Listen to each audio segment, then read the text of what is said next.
السلام علیکم ورحمۃ اللہ وبرکاتہ۔ ڈیئر فرسٹ ایئر اسٹوڈنٹس، گزشتہ لیسن میں ہم نے نان ڈیٹیل کی اسٹوری پڑھی تھی، الطبیب الصغیر، the young doctor. The young doctor جو ہے الطبیب الصغیر، اس اسٹوری پر نان ڈیٹیل کے سیکشن کا اختتام ہوا۔ نان ڈیٹیل کے اندر دراصل آپ کو 6 اسٹوریز ہیں، جن میں سے 2 اسٹوریز آپ کو ڈیلیٹ کی گئیں۔ ایک ہے Ashfaq Ullah Khan the freedom fighter, اور دوسری اسٹوری ہے المسرحیۃ ڈرامہ کے نام سے۔ تو یہ 2 اسٹوریز آپ کو امسال نہیں ہوں گی، اس سال آپ کے سلیبس سے ڈیلیٹ کی گئی ہیں، اس لیے آپ کو 4 اسٹوریز باقی ہیں۔ تو چاروں اسٹوریز ہم نے پڑھیں، اور پھر ان اسٹوریز کے ریلیٹڈ جو کوشچن آنسرس ہیں، ان کوشچن آنسرس کو بھی ہم نے پڑھا۔ تو اس طرح یہ سیکشن کل ختم ہو گیا۔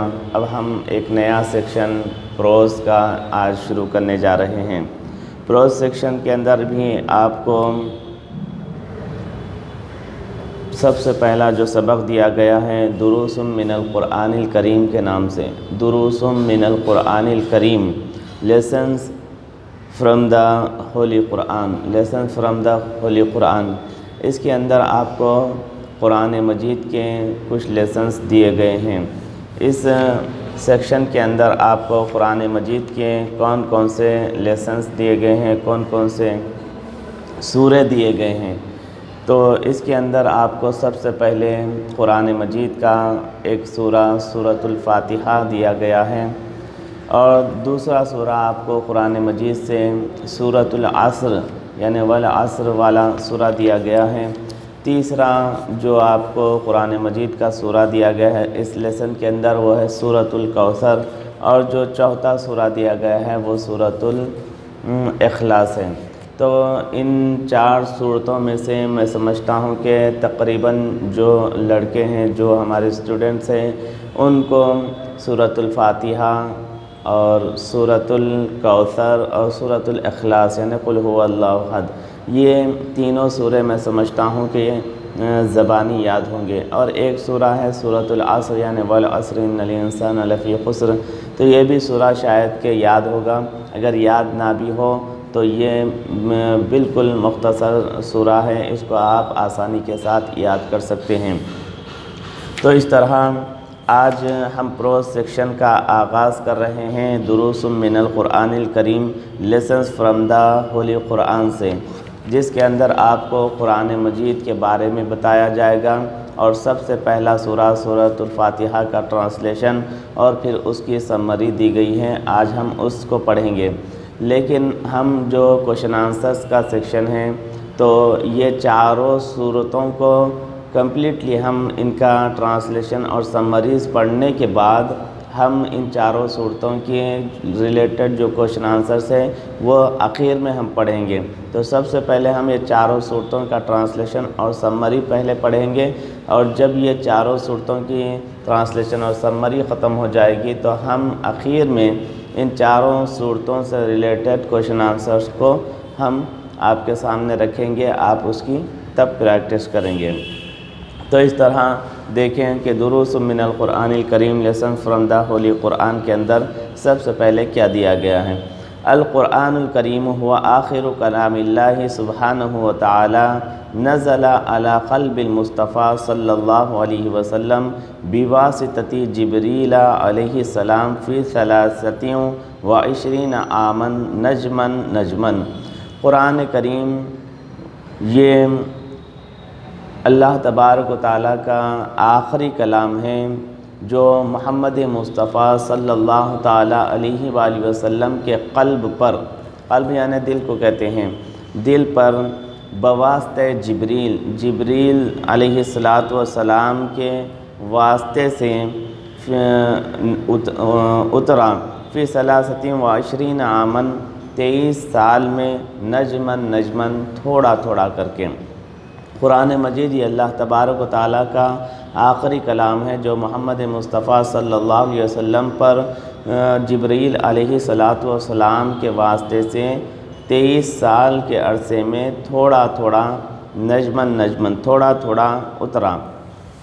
یعنی قرآن مجید یہ نبی کریم صلی اللہ تعالیٰ علیہ وآلہ وسلم پر 23 سال کے عرصے میں حضرت جبرائیل علیہ السلام کے ذریعے سے اتارا گیا، اور یہ قرآن مجید ایک دم سے سارا قرآن ایک ساتھ نہیں اتارا گیا، بلکہ قرآن مجید حسب ضرورت اور حسب موقع اترتا رہا، اور یہ 23 سال کے عرصے میں 23 ایئرس کے پیریڈ میں مکمل ہوا۔ القرآن المجید هو نور و شفاء و ہدی و رحمت و بشری للجمیع۔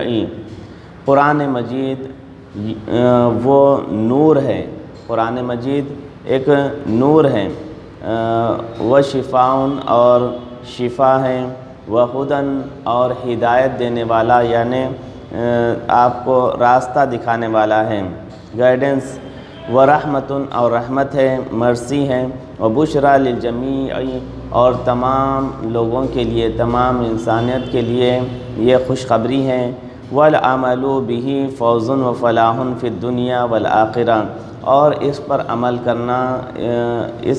کرنا دنیا اور آخرت میں کامیابی اور کامرانی ہے، اس پر عمل کرنا دنیا اور آخرت میں کامیابی اور کامرانی ہے۔ والغفلۃ عنہا خسارۃ و نقصان فی الدارین، اور اس سے غفلت کرنا، اس سے منہ موڑ لینا خسارہ ہے، دونوں جہان میں نقصان ہے، اس سے منہ موڑ لینا اور اس سے غفلت کرنا خسارہ اور دونوں جہان میں نقصان کا باعث و سبب ہے۔ والقرآن الشریف مشتمل علی واحد اربع سورۃ، قرآن مجید 114 صورتوں پر مشتمل ہے۔ قرآن مجید میں جملہ 114 صورتیں ہیں۔ فاولها الفاتحۃ وآخرها الناس، اور اس کا سب سے پہلا سورہ سورۃ الفاتحہ ہے اور اس کا آخری سورہ سورۃ الناس ہے۔ وفاتحۃ الکتاب مقدمۃ للقرآن، اور سورہ فاتحہ کے بارے میں بتا رہے ہیں کہ سورہ فاتحہ یہ قرآن مجید کا مقدمہ ہے، یعنی انڈیکس ہے۔ والدعاء من العبد الضعیف الی الرب الجلیل، اور کمزور بندے کی جانب سے جلیل القدر رب کی طرف دعا ہے۔ وبقیۃ سور اے واحد ثلاثہ سورۃ جواب لہذا الدعاء من العبد، اور باقی 113 سوریں اس بندے کی جانب سے اس دعا کا جواب ہیں، یعنی سورہ فاتحہ یہ رب کی طرف بندے کی ایک دعا ہے، اور سورہ فاتحہ ایک دعا ہے، اور جو باقی 113 سوریں اس سورہ کا جواب کہا جا رہا ہے۔ یعنی ایک معنی میں سورہ فاتحہ سارے قرآن کا انڈیکس ہے، یعنی جیسا کہ ساری بک کے اندر کیا کیا ٹاپکس ہیں، کیا کیا اس کے اندر آپ کو بتایا گیا ہے، اس کے ہنٹس اور اس ٹاپکس، وہ سارے ٹاپکس کا آپ کو جو سارا خاکہ ملتا ہے وہ انڈیکس میں ملتا ہے۔ تو اسی طرح سورہ فاتحہ میں قرآن مجید میں کیا کیا ٹاپکس پر اللہ تبارک و تعالیٰ نے ہم سے کلام کیا ہے، وہ ساری چیزیں سورہ فاتحہ میں بتا دی گئی ہیں اشارے کے طور پر۔ تو اس طرح قرآن مجید کا جو سورہ فاتحہ ہے یہ قرآن مجید کا ایک انڈیکس ہے۔ وفی هذا الدرس ندرس سورۃ الفاتحۃ وثلاث سور وهي العصر والکوثر والاخلاص، اس سبق میں ہم پڑھیں گے سورہ فاتحہ اور اس کے ساتھ 3 اور صورتیں، اور وہ ہیں العصر، الکوثر اور الاخلاص۔ سورہ فاتحہ کے ساتھ ہم اور جو صورتیں پڑھیں گے وہ سورۃ العصر، سورۃ الکوثر اور سورۃ الاخلاص ہیں۔ چلیے اب آگے چلتے ہیں سورۃ الفاتحہ کی طرف۔ سورۃ الفاتحہ ہم پڑھیں گے۔ سورۃ الفاتحہ تو ہر کسی کو زبانی یاد ہے، کیونکہ ہم اس بات کو جانتے ہیں کہ جس کو سورہ فاتحہ یاد نہ ہو تو اس کی نماز نہیں ہوتی۔ حدیث شریف میں آیا ہے کہ لا صلاۃ الا بفاتحۃ الکتاب، سورہ فاتحہ کے بنا نماز نہیں ہوتی۔ تو سورہ فاتحہ ہر چھوٹے بڑے بچے بوڑھے ہر کسی کو یاد ہوتا ہے۔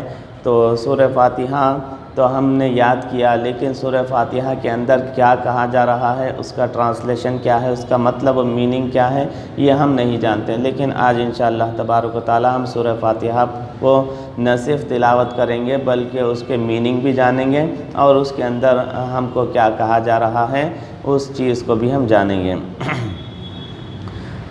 بسم اللہ الرحمن الرحیم۔ الحمدللہ رب العالمین۔ ہر طرح کی تعریف اللہ تعالیٰ کے لیے ہے جو سارے جہاں کا پروردگار ہے۔ ہر طرح کی تعریف اللہ تبارک و تعالیٰ کے لیے ہے جو سارے جہاں کا پروردگار ہے۔ الرحمن الرحیم، بے حد مہربان نہایت رحم والا ہے، بے حد مہربان نہایت رحم والا ہے۔ مالک یوم الدین، جزا و سزا کے دن کا مالک ہے، جزا اور سزا کے دن کا مالک ہے۔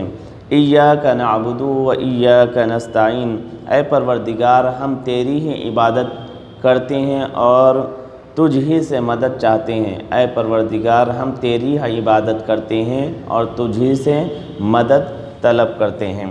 اہدنا الصراط المستقیم، ہم کو سیدھا راستہ چلا۔ اہدنا الصراط المستقیم، ہم کو سیدھا راستہ چلا۔ صراط الذین انعمت علیہم، ان لوگوں کا راستہ چلا جن پر تو نے اپنا فضل و کرم کیا، جن پر تو نے انعام کیا۔ ان لوگوں کا راستہ چلا جن پر تو نے اپنا فضل و کرم کیا، اپنا انعام کیا۔ نہ چلا ان لوگوں کا راستہ جن پر تیرا غضب ہوا، اور نہ ان لوگوں کا جو گمراہ ہوئے۔ نہ چلا ان لوگوں کا راستہ جن پر تیرا غضب ہوا، اور نہ گمراہوں کا، اور نہ ان لوگوں کا جو گمراہ ہوئے۔ تو اس طرح یہ سورۃ الفاتحہ کا ٹرانسلیشن ہے، جس کے اندر آپ کو سورہ فاتحہ کے میننگز بتائے گئے۔ اب آگے دیکھیے کہ سورہ فاتحہ کی تفسیر، سورہ فاتحہ کی سمری میں کیا لکھا گیا ہے، کیا بتایا جا رہا ہے۔ هذه السورۃ الشریفۃ نزلت بمکہ اولا حین فرضت الصلاۃ، ثم نزلت بالمدینۃ المنورۃ حین تحولت القبلۃ الی الکعبۃ۔ یہ سورہ سب سے پہلے مکہ مکرمہ میں نازل ہوا جبکہ نماز فرض کی گئی۔ یہ سورہ سب سے پہلے مکہ مکرمہ میں نازل کیا گیا جب نماز فرض کی گئی۔ پھر مدینہ منورہ میں اس وقت نازل ہوا جبکہ قبلے کو پھیر کر مکہ مکرمہ کی طرف کیا گیا۔ یعنی اس کے نزول کے بارے میں، یعنی سورہ فاتحہ کے نازل ہونے کے بارے میں بتایا جا رہا ہے کہ سورہ فاتحہ کا نزول 2 دفعہ ہوا، یعنی یہ سورہ مکی بھی ہے اور یہ سورہ مدنی بھی ہے۔ یہ سب سے پہلے سورہ فاتحہ کا نزول اس وقت ہوا جب نماز فرض کی گئی، اور پھر سورہ فاتحہ دوبارہ کب نازل کیا گیا، جب مسجد اقصیٰ جو قبلہ اول ہے، پہلے مسلمان مسجد اقصیٰ کی طرف اپنا رخ کر کے اسے قبلہ بنا کر نماز ادا کرتے تھے، تو جب اللہ تبارک و تعالیٰ نے قبلے کو پھیرنے کا حکم فرمایا، یعنی مسجد اقصیٰ سے اپنے رخ کو پھیر کر کعبۃ اللہ کی طرف کرنے کا، اپنے قبلے کو مسجد اقصیٰ سے بدل کر کعبۃ اللہ کی طرف کرنے کا جب حکم ارشاد فرمایا، تو اس وقت اللہ تبارک و تعالیٰ نے سورہ فاتحہ کو دوبارہ نازل فرمایا۔ فیہا 7 آیات، اس میں 7 آیتیں ہیں۔ لہا اسماء عدیدۃ، اس کے کئی ایک نام ہیں، کئی چند نام اس کے ہیں۔ منہا، ان میں سے چند نام یہ ہیں۔ ام الکتاب، یہ سورہ فاتحہ کو ام الکتاب بھی کہا جاتا ہے۔ سورہ فاتحہ کو ام الکتاب بھی کہا جاتا ہے۔ ام الکتاب کا معنی ہوتا ہے mother of the book, mother of the book ام الکتاب۔ فاتحۃ الکتاب بھی اس سورہ کو کہا جاتا ہے، اور اسی طرح اس سورہ کے اور بھی نام ہیں کہ سورۃ الشفاء، کیونکہ سورہ فاتحہ کو شفا کا سورہ کہا گیا ہے، اس واسطے کہ احادیث میں اس کے متعلق یہ بھی آیا ہے کہ بعض صحابہ نے کسی شخص کو سورہ فاتحہ پڑھ کر دم کیا تو اس کو افاقہ حاصل ہو گیا، جس کے بدلے میں صحابہ اکرام کو اس شخص کے قبیلے والوں نے چند بکریاں تحفے میں دیں، اور انہوں نے اللہ کے رسول صلی اللہ علیہ وسلم کو یہ سارا کچھ واقعہ بتایا، تو اللہ کے رسول صلی اللہ علیہ وسلم نے یہ کہا کہ تم نے یہ کہاں سے کیا؟ تو انہوں نے کہا کہ آپ ہی نے فرمایا، تو اللہ کے رسول نے ان بکریوں میں اپنا بھی حصہ طلب کیا۔ تو اس طرح سورہ فاتحہ جب صحابہ کرام نے کسی شخص پر پڑھ کر دم کی تو انہیں شفا حاصل ہوئی، تو اس لیے اس سورہ کو سورۃ الشفا بھی کہا جاتا ہے۔ سورۃ السبع المثانی، اس سورہ کو سبع مثانی بھی کہا جاتا ہے۔ سورۃ الحمد، اس سورہ کو سورہ حمد بھی کہا جاتا ہے، اس واسطے کہ اس سورہ کے اندر حمد یعنی اللہ تبارک و تعالیٰ کی تعریف اور اس کی ثنا بیان کی گئی ہے، اس لیے اس سورہ کو سورۃ الحمد بھی کہا جاتا ہے۔ سورۃ الوافیہ، اس سورہ کو سورۃ الوافیہ بھی کہتے ہیں۔ سورۃ الکافیہ، اس سورہ کو سورۃ الکافیہ بھی کہتے ہیں۔ سورۃ الکنز، اس سورہ کو سورۃ الکنز بھی کہتے ہیں، کنز کہتے ہیں خزانے کو، کیونکہ اس کے اندر بھی بے شمار خزانے ہیں، بے شمار اللہ تبارک و تعالیٰ نے اس میں ہیرے جواہرات جو ہیں رکھے ہیں، تو یہ اس لیے بھی سورۃ الکنز کہا جاتا ہے۔ علم الموتی اس کے اندر ہماری ہدایت کے لیے ہیں۔ وہ سورۃ الاساس، اس سورہ کو سورۃ الاساس بھی کہا جاتا ہے۔ اساس دراصل بنیاد کو کہتے ہیں، کیونکہ یہ سورہ بھی بنیادی حیثیت رکھتا ہے، اس لیے سورہ کو سورۃ الاساس کہتے ہیں۔ آگے اللہ کے رسول صلی اللہ تعالیٰ علیہ وآلہ وسلم کی ایک حدیث شریف بیان کی جا رہی ہے۔ قال رسول اللہ صلی اللہ علیہ وسلم عن فضیلت سورۃ الفاتحہ، اللہ کے رسول صلی اللہ تعالیٰ علیہ وآلہ وسلم نے سورۃ الفاتحہ کے تعلق سے فرمایا، لا صلاۃ لمن لم یقرأ بفاتحۃ الکتاب، اس شخص کی کوئی نماز نہیں جس نے سورۃ الفاتحہ کی قراءت نہیں کی، یعنی جو شخص سورۃ الفاتحہ کی تلاوت نہیں کرتا اس کی نماز ادا نہیں ہوتی، کیونکہ سورۃ الفاتحہ کا پڑھنا واجب قرار دیا گیا ہے، اگر واجب ترک کیا جاتا ہے تو نماز ادا نہیں ہوتی۔ وفاتحۃ الکتاب شفاء من کل داء، فاتحۃ الکتاب ہر بیماری سے شفا ہے، یعنی اس میں اللہ تبارک و تعالیٰ نے ہر بیماری سے، ہر روحانی بیماری سے اللہ تبارک و تعالیٰ نے اس میں شفا رکھی ہے، اور ممکن ہے اللہ سے اس بات کی امید ہے کہ اس میں تمام جسمانی بیماریوں کی بھی اللہ تبارک و تعالیٰ نے شفا رکھی ہے۔ وفی الحقیقت هذه السورۃ دعاء من العبد الى المعبود، اور در حقیقت میں یہ سورہ بندے کی جانب سے اپنے معبود کی جانب ایک پکار ہے، ایک دعا ہے، یعنی اس سورہ کے اندر بندہ اپنے رب سے دعا اور سوال بھی کر رہا ہے۔ وسوال من الفقیر الی الغنی، اور ایک تونگر اور ایک بے نیاز خدا کی طرف ایک ادنا فقیر بندے کا سوال بھی ہے۔ وفیہا تعلیم آداب الدعاء الی اللہ عز وجل، اس میں اللہ رب العزت سے دعا کی تعلیم، دعا کے آداب کی تعلیم دی گئی ہے۔ اس سورہ کے اندر اللہ تبارک و تعالیٰ کی جناب، اللہ تبارک و تعالیٰ کی بارگاہ میں آداب دعا کی تعلیم دی گئی ہے۔ وَهَذِهِ السُّورَةُ الْكَرِيمَةُ تُعَلِّمُنَا مَنْهَجَ بِدَایَةِ الدُّعَاء بِالْحَمْدِ وَالثَّنَاءِ عَلَى اللَّهِ تَعَالَى، یہ سورہ کریمہ ہمیں دعا کے حمد سے آغاز کرنے کی تعلیم دیتا ہے، دعا کے حمد سے دعا کے آغاز کا طریقہ اس کی ہم کو تعلیم دیتا ہے، اور والثناء علی اللہ تعالیٰ، اور اللہ تبارک تعالیٰ کی ثنا بیان کرتے ہوئے دعا کے آغاز کرنے کے طریقے کی تعلیم دیتا ہے۔ ثم نسأل، پھر اس کے بعد ہم اپنے مطلوب کو، ثم نسأل مطلوبنا، پھر ہم اپنے مطلوب کو اللہ سے مانگیں، یعنی دعا کے آداب یہ ہیں کہ سب سے پہلے جب آپ دعا کر رہے ہوں تو اللہ تبارک و تعالیٰ کی، پروردگار کی، رب العزت کی آپ تعریف کریں، اس کی ثنا بیان کریں، پھر اس کے بعد اپنا مطلوب جو ہوگا، ہمیں جو چاہیے ہے وہ اس کے بعد اللہ رب العزت سے مانگے۔ تو دعا کا ادب یہ ہے کہ سب سے پہلے اللہ کی حمد و ثنا بیان کی جائے، پھر اس سے مانگا جائے جو ہمیں مانگنا ہے۔ ان الانسان جاہل لا يعرف عن الغد، یقیناً انسان کل کے بارے میں ناواقف ہے، یقیناً انسان کل کے بارے میں ناواقف ہے، نابلد ہے، کہ بے شک انسان جاہل ہے، کل کے بارے میں وہ نہیں جانتا۔ ولا يعرف ما هو کائن فی هذه الدنیا وفی الآخرہ، اور وہ اس چیز کو نہیں جانتا جو کہ دنیا اور آخرت میں ہونے والی ہے۔ وَلِهَذَا مَنَّ اللَّهُ تَعَالَى عَلَيْنَا بِهِدَایَتِنَا إِلَى مَقْصُودِنَا، اس لیے اللہ تبارک و تعالیٰ نے ہم پر اپنے مقصود کی طرف ہماری ہدایت کے ذریعے سے ہم پر احسان کیا، کہ ہم نہیں جانتے کہ ہمیں کس راہ چلنا ہے اور کس جانب جانا ہے، اور کل کیا ہونے والا ہے، دنیا کیسی ہونے والی ہے، آخرت کیسی ہونے والی ہے۔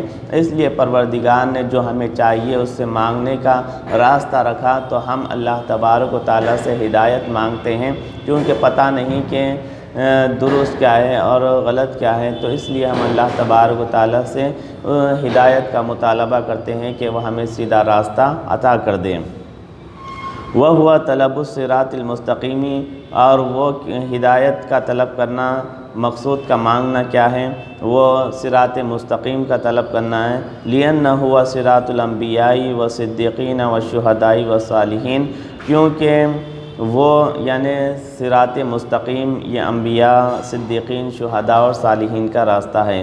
فَمَنْ سَلَكَ طَرِيقَهُمْ، جو کوئی ان کے راستے پر چلے گا، فاز بالفلاح فی الدارین، دونوں جہان میں کامیابی سے ہمکنار ہوگا۔ وفی نہایت السورۃ نقول آمین، سورہ کے اختتام پر ہم آمین کہتے ہیں، سورہ کے اختتام پر ہم آمین کہتے ہیں۔ جب بھی ہر کوئی جب سورۃ الفاتحہ پڑھتا ہے تو اس کے آخر میں آمین کہتے ہیں۔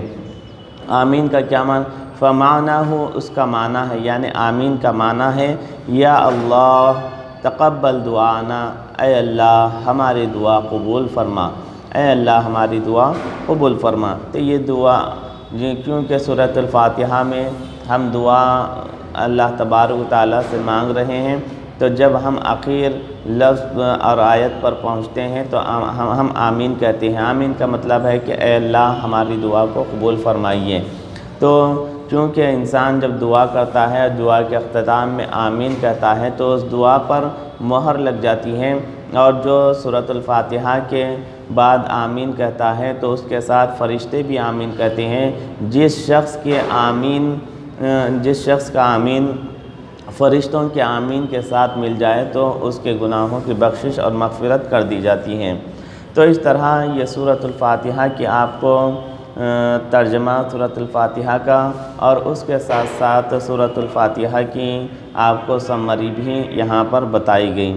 اب آپ کو کرنا یہ ہے کہ صرف اب سورۃ الفاتحہ کی جو سمری ہم آپ کو دیں گے، اس سمری کو خوب اچھی طریقے سے آپ پڑھیں گے اور اس کی رائٹنگ پریکٹس کریں گے، کیونکہ آپ کو جو پروز سیکشن ہے، پروز سیکشن کے اندر آپ کو جو جتنے بھی آپ کو یہ سورے دیے جائیں گے، ان سوروں کی سمری آپ کو یاد ہونا ضروری ہے، کیوں اس واسطے کہ پروز سیکشن کا تعلق تھرڈ بٹ سے بھی ہے۔ تھرڈ بٹ کے اندر آپ کو پروز سیکشن کے کسی دو لیسن آپ کو دے کر، کوئی دو لیسن آپ کو دے کر ان میں سے کسی ایک کی سمری آپ کو لکھنے کے لیے کہا جاتا ہے۔ اس لیے ہر لیسن کی سمری بھی آپ کو زبانی یاد ہونی چاہیے، ذہن نشیں ہونی چاہیے، کہ اس تھرڈ بٹ کے آپ کو 6 مارکس ملتے ہیں۔ تو اس لیے آپ کو ابھی سے چاہیے کہ آپ جو پروز سیکشن کے جتنے بھی لیسنس ہیں ان کی سمری آپ کو یاد رکھنی ہوگی۔ آپ کو فکر کرنے کی اس بات کی بھی ضرورت نہیں ہے کہ ہم اس کی سمری کیسے لکھیں گے، ہم کو تو عربی اتنی اچھی نہیں آتی، ہم عربک میں کس طرح اس سارے لیسن کی سمری لکھیں گے، ایسا بالکل بھی نہیں ہے، بلکہ آپ کو یہ پروز سیکشن کے جتنے بھی لیسنس ہوں گے، ان لیسنس کی جو سمری آپ کو تھرڈ بٹ میں لکھنے کے لیے کہا جائے گا، تو وہ آپ کو آپ کی اون لینگویج میں لکھنے کے لیے کہا جائے گا۔ تو اس کو آپ انگلش میں بھی آپ اس کی پریکٹس کر سکتے ہیں، اس کی پریپریشن کر سکتے ہیں۔ تو ہم آپ کو اس لیسن کی سمری جو یہاں ہے آپ کے سامنے ہم اس کو شو کریں گے تاکہ آپ کے پریپریشن میں آسانی ہو، آپ کے پریکٹس میں، آپ کے مشق میں آسانی ہو۔ یہ ہے اس سورہ کی سمری۔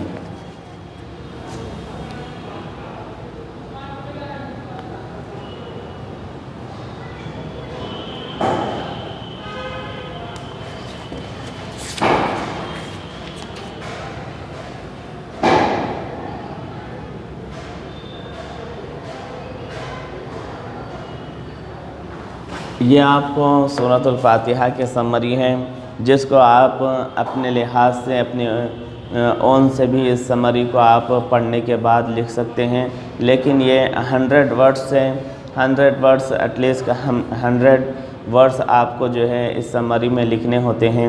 تو آپ اس کے لیے پریکٹس کریں کہ ضروری نہیں کہ بک میں جس انداز سے یہ سمری دی گئی ہے ویسے ہی آپ لکھیں، بلکہ آپ یہ بھی کر سکتے ہیں کہ آپ اس کو اچھے سے پڑھیں، اپنے اون سے بھی اس کو لکھ سکتے ہیں، لیکن اس کے اندر آپ کو کم سے کم 100 ورڈز لکھنے ہیں۔ تو یہ سورۃ فاتحہ جو پروز سیکشن کا جو پہلا لیسن ہے، لیسنز فرام دا ہولی قرآن، جس کے اندر آپ کو 4 سورہ دیے گئے ہیں، ان میں سے سب سے پہلا سورہ آج ہم آپ کو بتا چکے ہیں اور اس کی سمری بھی آپ کے سامنے رکھ چکے ہیں۔ تو سمری کی پریکٹس کرتے رہیے۔ کل انشاءاللہ تبارک و تعالی اور صورتوں کے ساتھ ہم حاضر ہوں گے۔ تب تک کے لیے اجازت دیجیے۔ اللہ حافظ۔